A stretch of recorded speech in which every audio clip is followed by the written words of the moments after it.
Hello, everyone. This is a demonstration of the scratch card called RC Direction and Speed using one on button version A. So basically, we're using the keyboard, arrow keyboard on the arrow key on the PC keyboard to do the remote control. So we're ready to go. Okay, it's running. Okay, so every time we go forward, you see it jerk around because of the issue of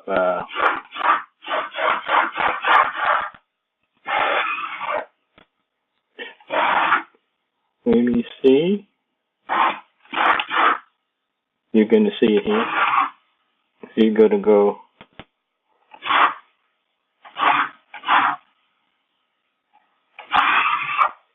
Anyhow, it's very responsive.